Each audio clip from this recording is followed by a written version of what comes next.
The land you're on now is a special place. The people here will tell you that. And they're special, too. You see, nowhere else on earth do two mighty rivers flow for so long, side by side, but never meet. A river can bind people together. It can also divide them. Two rivers can do a lot more binding and a lot more dividing. And that's just what our story is about.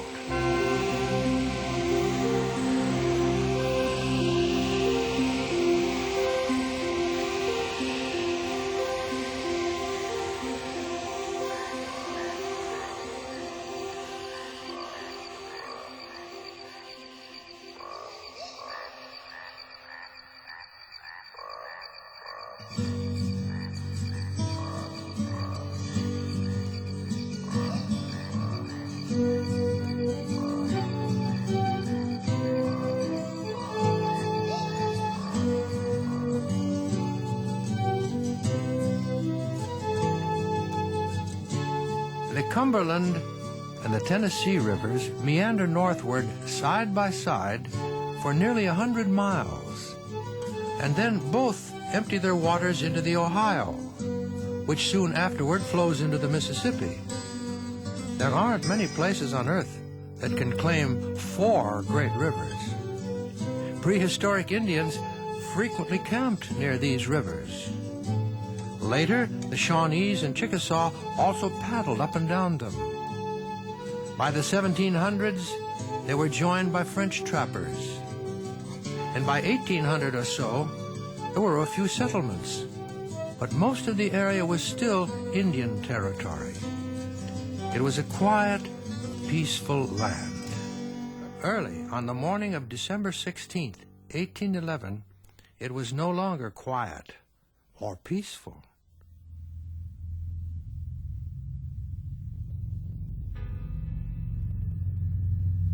The earth began to shake. The land tore apart. Streams changed courses. 20,000-acre Reelfoot Lake was formed.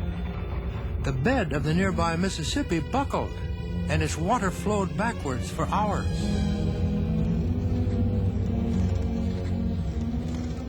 Church bells rang as far away as Boston. Both settlers and Indians were terrified.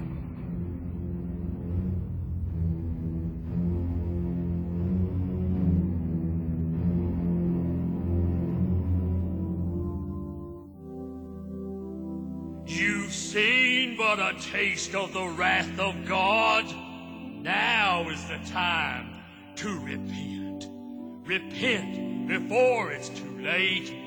Forsake your dancing, your drinking. Heed this warning. Heed the message struck by the hand. The great earthquake uplifted not only the ground, but also the morals of the people. Church membership increased by 50% that one year alone. But many soon returned to their old ways, earning the name Earthquake Christians. The Indians were afraid too, and many traveled south. Even though some later returned, it was the beginning of the end for Indians in western Kentucky and Tennessee. Only 7 years later, in 1819, a group of Chickasaw chiefs signed a treaty called the Jackson Purchase. It opened for settlement what is now 22 counties in Tennessee and 8 in Kentucky, and the rivers were the best way to get here. Flatboats, keelboats, steamboats soon crowded the river.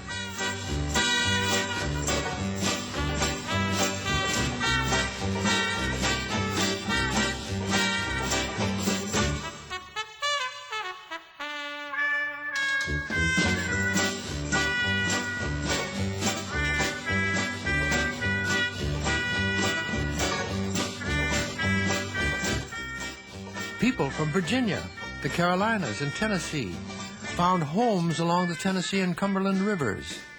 Near the Ohio River, there were settlers from Kentucky, Ohio, and Pennsylvania.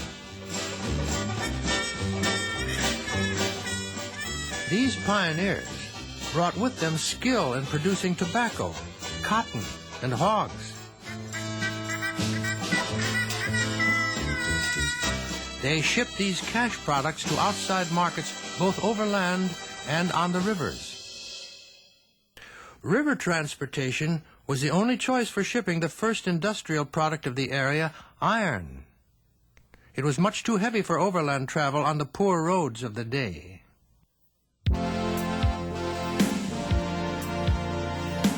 By 1850, dozens of iron furnaces operated along the rivers, usually on one of the smaller streams. Water was necessary to manufacture iron and also to supply the towns that grew up around the furnaces. These iron plantations were largely self-sufficient. They operated their own schools, grist mills, and general stores. They raised their own livestock and crops, and even made their own money. The communities of Hematite, Empire, and Model began as iron towns. In the 1850s, the iron production here was the third largest in the nation. Most of these furnaces employed more than 100 workers, while many of the men cut wood or tended the charcoal hearths. Others dug the iron ore and limestone from the hillsides. A wooden bridge was built from the hillside to the top of the furnace stack. The ingredients for pig iron could be carried along the bridge and dumped into the top of the stack. The stack was a large stone or brick structure that looked like a flat-topped pyramid. By the 1840s, two key resources needed in manufacturing iron, timber and ore, were becoming scarcer. The remaining iron ore had a lot more impurities, and the timber had to be hauled from further away. Then a western Kentucky businessman, William Crazy Kelly, found a way to efficiently manufacture a much stronger iron, later to be known as steel. The other iron masters at first thought his ideas were crazy. But once he succeeded in perfecting the Kelly process, Crazy Kelly applied for a patent. Gentlemen of the Patent Office, I shall demonstrate how I invented the Kelly process for the manufacture of iron in October of 1847. I have in my possession affidavits from 18 witnesses who will rest their honor on that fact. Mr. Bessemer apparently discovered it sometime later, perhaps in western Kentucky. Because of its great strength, Kelly's iron became important in the manufacture of steamboat boilers. The patent office was eventually convinced and awarded the patent to Kelly over Bessemer, but only after Crazy Kelly had died in poverty. The iron industry flourished until the Civil War, which eliminated an essential part of the workforce, Negro, and according to some accounts, Chinese slaves. Early in the war, the furnaces supplied the Confederacy with much of the iron it needed.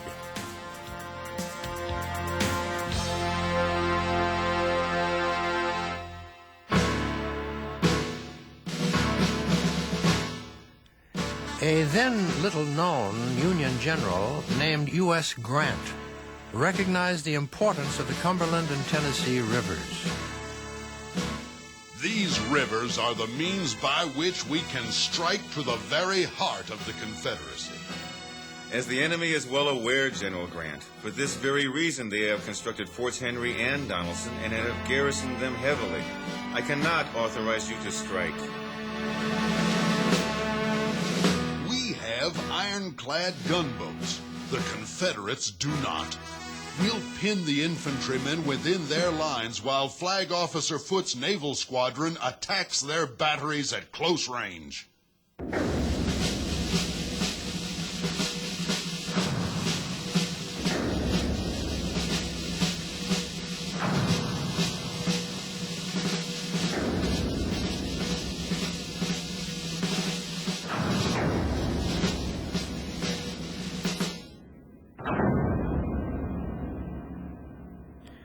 Grant's plan worked at Fort Henry, and the Confederates retreated 11 miles overland to make a stand at Fort Donelson with Union troops in pursuit. Meanwhile, Grant sent his gunboats to the Cumberland River to attack Fort Donelson from the water. Here, Grant beat an outnumbered Confederate force and made a name for himself by using a river as a means of attack for the first time in the war. He met a defeated General Buckner at the Dover Tavern in Dover, Tennessee, Buckner's headquarters. Sir, I must ask you to clarify your terms of surrender. Sir, no terms except unconditional and immediate surrender can be accepted. If I may ask, sir, what is it you intend? I intend that there be no mistaking that we now maintain absolute control of these two rivers, that the Confederacy west of the Tennessee River has been split off as if by an axe, and that the rivers are the means to carry us to its very heart. Grant had coined the term unconditional surrender and had given journalists a chance to make him famous and later president with a new nickname from his initials. The U.S. now stood for unconditional surrender.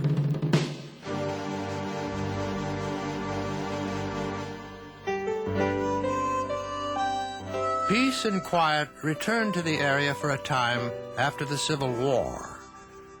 But it wasn't very many years before another conflict broke out, the Black Patch War.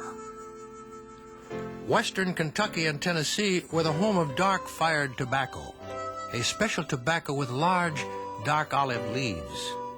A field of this dark tobacco was indeed a black patch. By 1904, one tobacco company nicknamed the Trust had a monopoly on tobacco.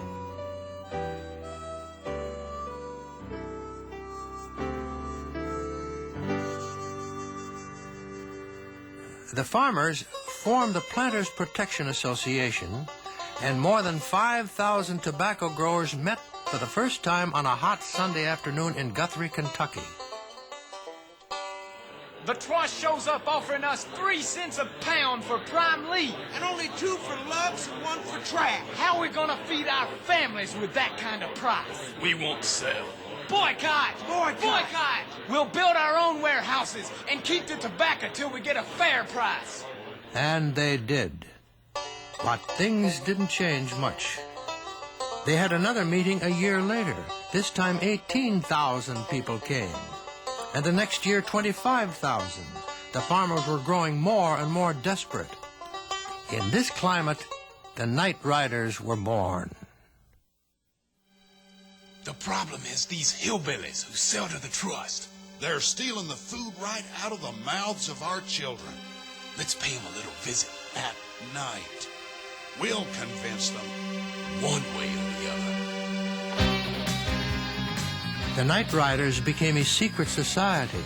They rode through the middle of the night on horseback, 2 abreast, with flaming torches destroying barns and crops, and sometimes whipping the farmers who sold to the Trust. With the courts, the mayors, the police, the clergy frequently intimidated by these vigilantes, or even sometimes among them. The Night Riders were the law of the land for many years. In the end, though, the victims won court settlements that proved to be a financial drain the Night Riders could not endure. Although farmers in western Kentucky and Tennessee grow dark-fired tobacco to this day, it has never quite regained the prominence it had during the final years of the 19th century. Without the benefits of rich soil, it took know-how and elbow grease to make farm products profitable. The area gained a national reputation for hog breeding and mule production. Foods like burgoo and country ham became unique specialties. The self-sufficient Scotch-Irish descendants had been making corn liquor since settlement. To them, alcoholic beverages were part of the diet, and making them was just another method of preserving food. After the Civil War, a federal tax was levied on alcohol. people soon learned that producing moonshine for sale, with no taxes charged, could be a very profitable business.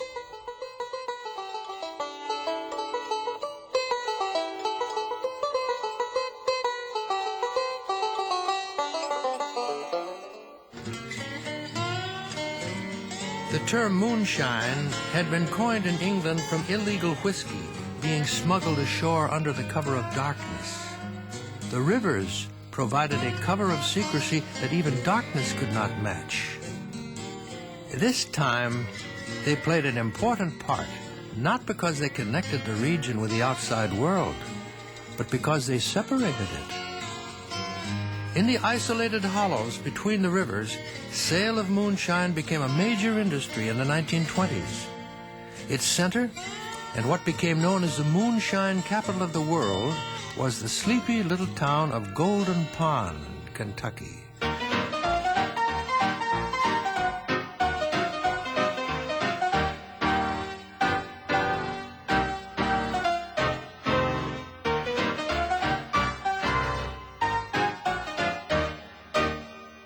The town Golden Pond took its name from the small pond near this building. According to one legend, the pond's golden color and name came from the yellow whiskey mash that was dumped into it. Prohibition increased the demand for shine, and nowhere was it made any better than at Golden Pond. The whiskey was loaded into cars and trucks, ferried across the river, then sent north to speakeasies in St. Louis, Chicago, and Detroit. Some was even flown out. It was cheaper, easier, and a lot more profitable to export corn in the form of whiskey than as a grain. During Prohibition, no bridges crossed these rivers, and the moonshiners were hard to apprehend. But when they were caught by revenue agents, their word was every bit as good as their whiskey. Why, I never handcuffed them. Almost never took them to jail. I just asked them when it'd be convenient to come to my office in Paducah to be fingerprinted and mugged. And they'd come when they said they would, with a bondsman and a lawyer. The word of a Golden Pond moonshiner was his bond. In the 1930s, the heyday of moonshining was over. Bridges were built across the rivers, making the area less remote, and the repeal of Prohibition lessened the demand for illegal whiskey. Enforcement efforts also increased. In the mid-1930s, 40 or 50 moonshine cases from between the rivers reached the federal court dockets each year. Both devastating floods and the Great Depression hit this area hard in the 30s. So hard that the federal government created the Tennessee Valley Authority to help reduce poverty in a 7-state region. TVA built dams to improve navigation, prevent disastrous floods, and supply the valley with electricity. In 1944, TVA completed a dam near the mouth of the Tennessee River, creating Kentucky Lake. At that time, it was the 4th largest man-made lake in the world.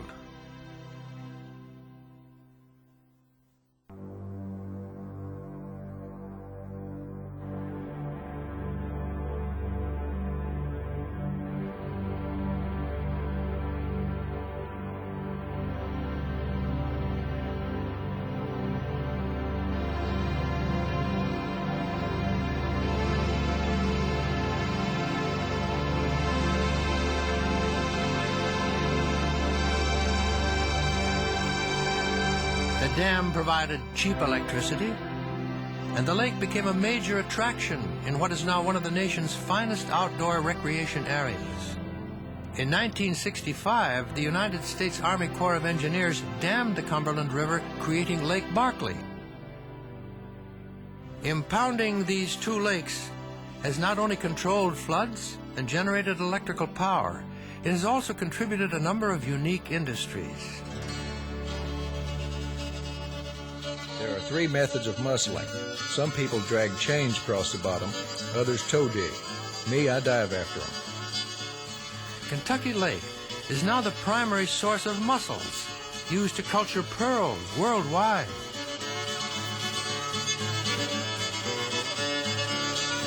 The two lakes are among the largest suppliers of paddlefish in the United States.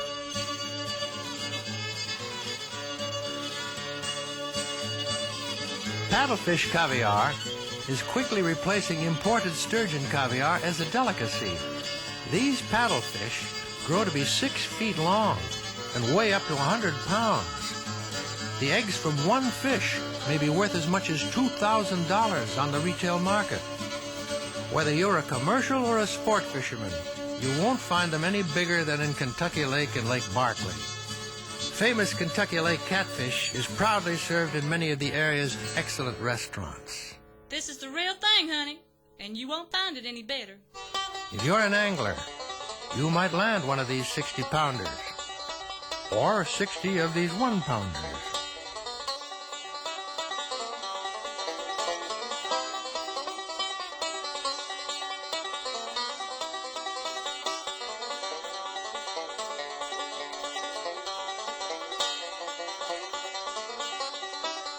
Catfish aren't the only big ones in Kentucky Lake and Lake Barkley.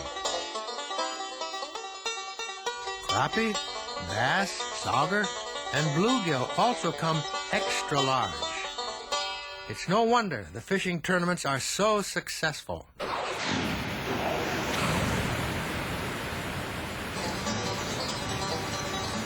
Of them 27 lakes in the crappie-thon tournaments, Kentucky Lake's produced the biggest fish 3 years in a row. They ain't kidding when they call it the crappie fishing capital of the world. There are dozens of resorts and marinas on both lakes.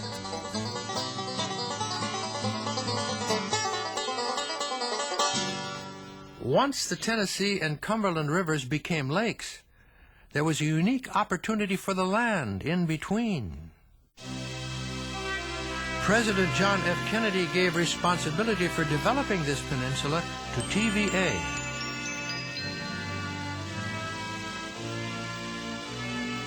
In June of 1963, Land Between the Lakes was born.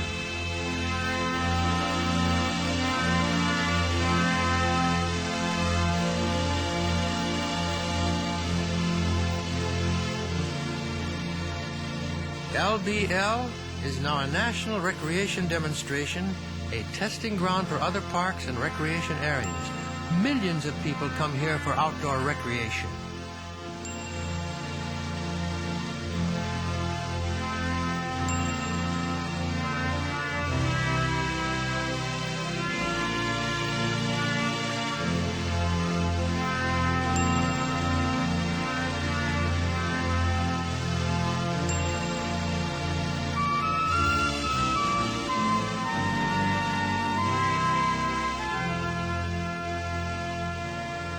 Whatever your type of relaxation, you're likely to find it at Land Between the Lakes.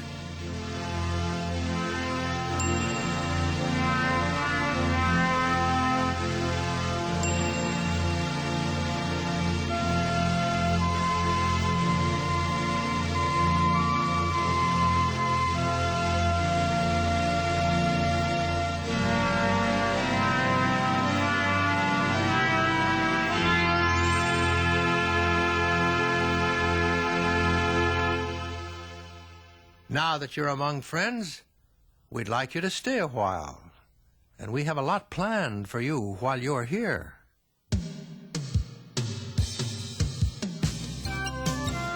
We'd like to invite you to visit Kentucky and Barkley Dams, where you can watch huge tows pass through the locks. By way of the Tombigbee Waterway, the Tennessee River links commercial and pleasure boat travelers to the Gulf of Mexico.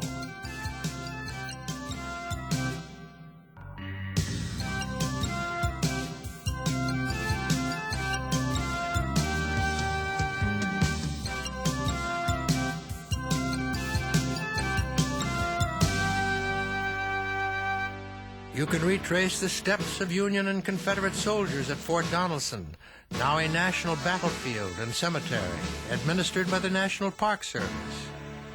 Here you'll see earthworks, rifle pits, and water barriers.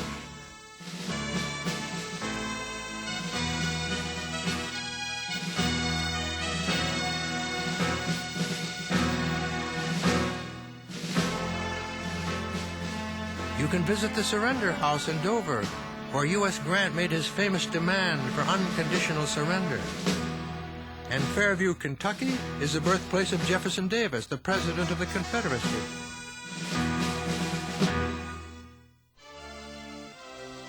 You can rediscover the 19th century iron industry. The stack of Center Furnace still stands. Or visit Great Western Furnace, located just 12 miles south of Golden Pond. You can still see evidence of the iron industry. There are iron ore pits, holes left after the iron was mined. You might even run across some of the iron products, the pigs themselves, or nails, kettles, stoves, and tools. A few of the iron workers still live in the area, and if you find one, be ready for some unique tales. I went way back in under the ground there and wheeled that ore out of there. My dad and another man are digging it. I wheeled it out, go way back in under them hills there. Perhaps the best stories are from former moonshiners, if you're lucky enough to come across one. Son, when a man has a family to take care of, he'll do a lot of things he's not proud of. Things he don't really want to do, but he'll do them if he has to. He's got to survive.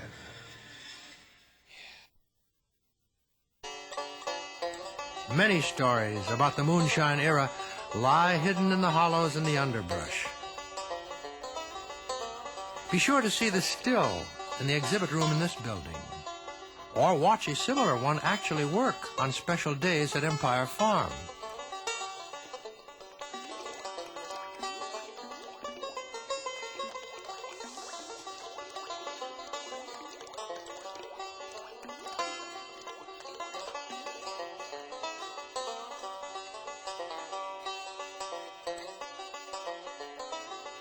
Alcoholic beverages are still made here, and you can sample the wares at a winery near Clarksville.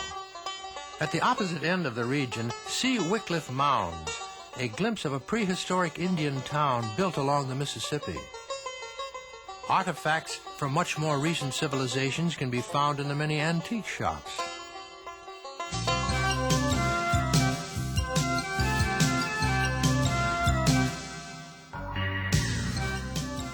When you go to the Adsmore, it's as though the family just stepped out. Adsmore is a fully restored turn-of-the-century house of a prominent western Kentucky family. I like the Boy Scout Museum. The first thing you see is this neat course with ropes and things. I liked Murray the Robot. He helped us figure out what to do in the museum.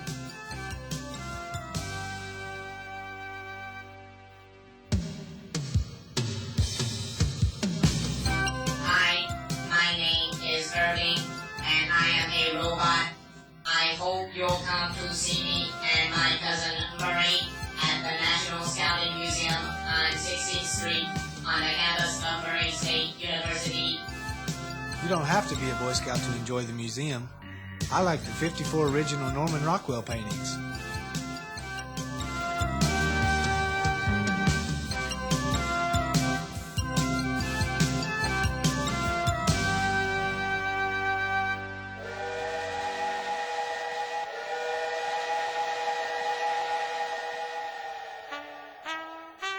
Welcome aboard the Queen of Clarksville. Prepare yourself for a trip up and down the historic Cumberland River. This old stern wheel will bring back the flavor of the river and how it brought the first pioneers to these steamboat landings. The Queen of Clarksville, a 150-passenger paddle wheel boat, offers daily narrated as well as dinner cruises. Fort Campbell is the home of the famed 101st Air Assault Division of the United States Army.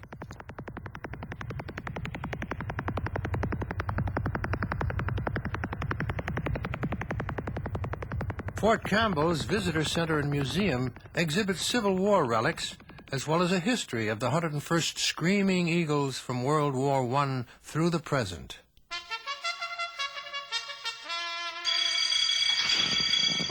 Western Kentucky has both of the Commonwealth's quarter horse tracks.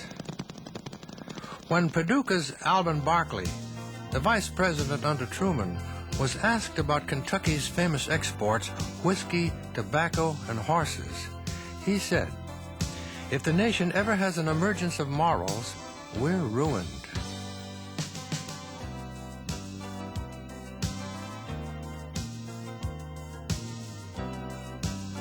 Those times have changed, but the good times are here to stay.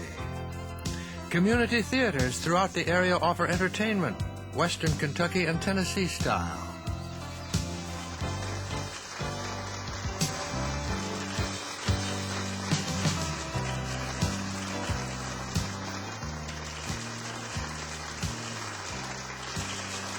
I think the music has been a big part of my life, and it all started right here in Trigg County. Well, each year I have probably the largest amateur golf tournament in the world right here at Lake Barkley State Park. And there's so many great golf courses in this area. There must be a dozen or more where they have top championship golf courses. And I mean, they're maintained by really professional people. The greens are always good. The fairways are always good. And you can enjoy golf here almost a year round. Many visitors enjoy being here so much they never leave. Murray and Kentucky Lake were recently named the nation's #1 retirement place by Rand McNally. It's a nice place to live. It's a nice place to visit. It's a nice place to have a good time. The natural isolation of the rivers has left us with scenic natural areas. The land between the lakes area is one of the prettiest pieces of land anywhere.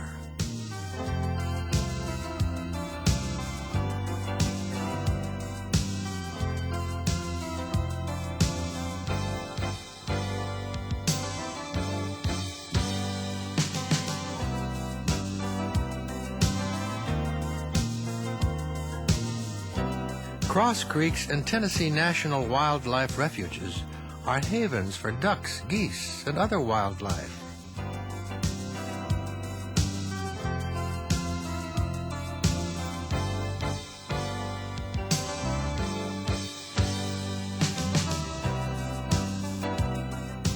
Dunbar Cave State Natural Area is part of the same system as nearby Mammoth Cave.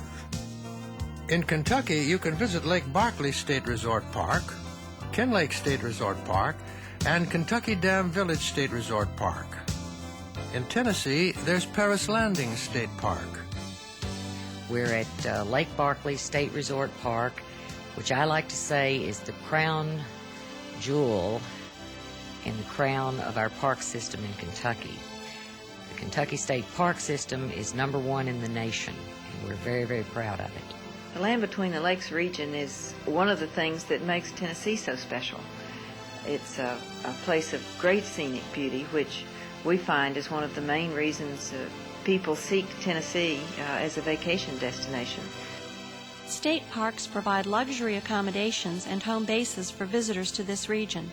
In fact, there's a state park at each gateway to Land Between the Lakes, where you can find many things to see and do.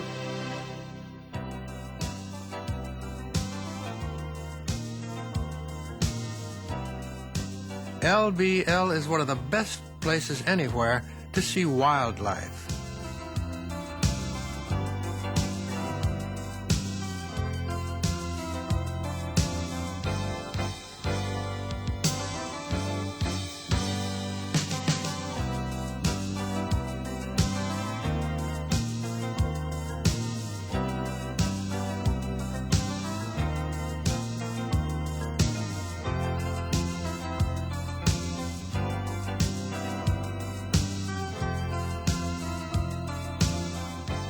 Land Between the Lakes is encircled by 300 miles of shoreline.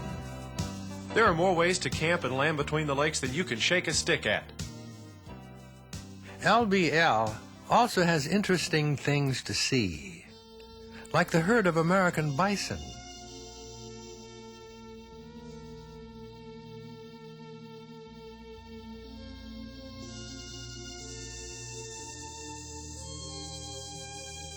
Across from the Buffalo Range, you can step back in time at the home place 1850, a mid-19th century working farm, complete with work animals and a farm family.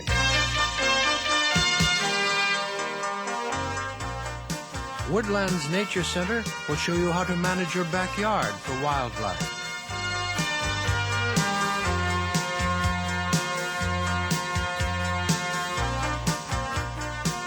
A number of native animals are also on display.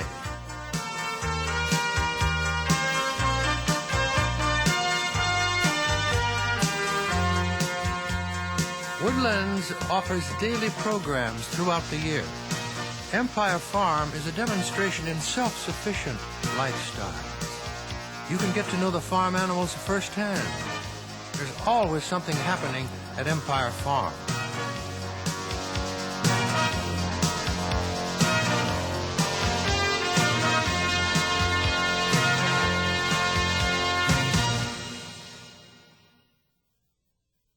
Don't miss LBL's super season of special events.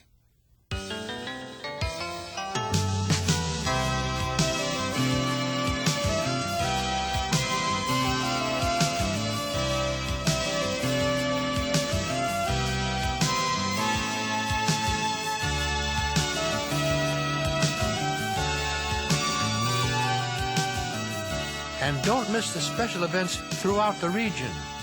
Many take place at one of the 4 state parks.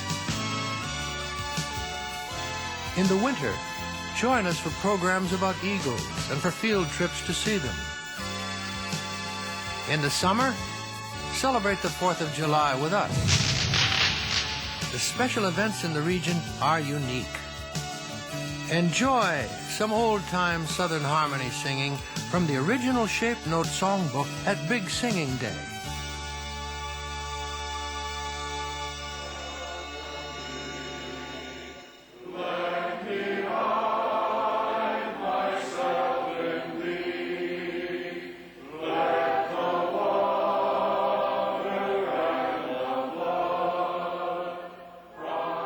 Or come to the Fancy Farm Picnic. The largest one-day political picnic in the world features political speeches, contests, and barbecue. Many of the events feature regional taste treats, country ham, burgle, catfish, or other mouth-watering delights. Tater Day, the nation's oldest trade day, has been held continuously since 1843, when people came to town to buy sweet potatoes for the year's planting. The world's biggest fish fry cooks up over 8 tons of catfish.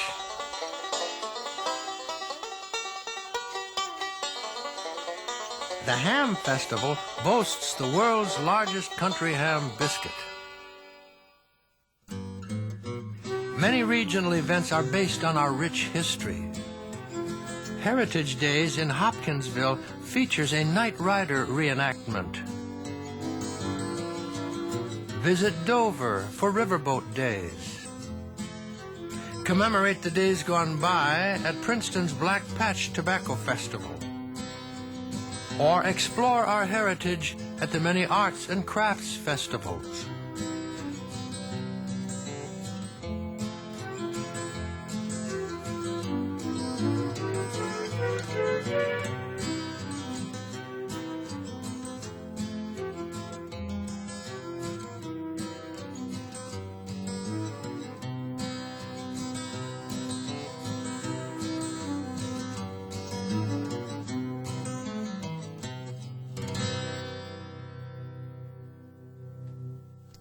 Virtually every weekend, there's a community festival or two.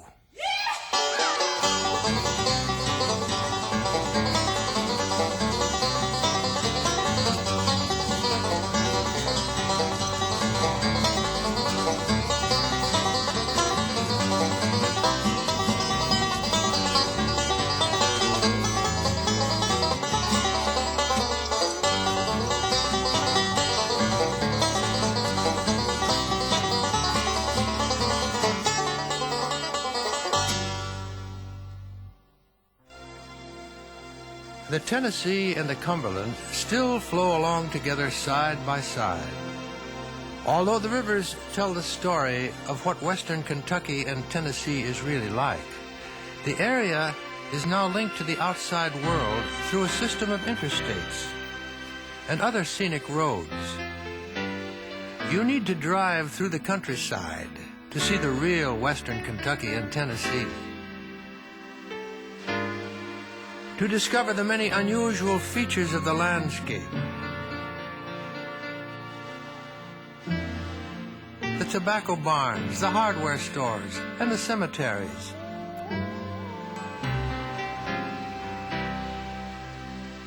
Get far enough off the highway to enjoy the unique architecture. Scenic back roads take you by small family farms and through small family towns. In fact, just about everything in this area is small, except the lakes, the fish, and the hospitality.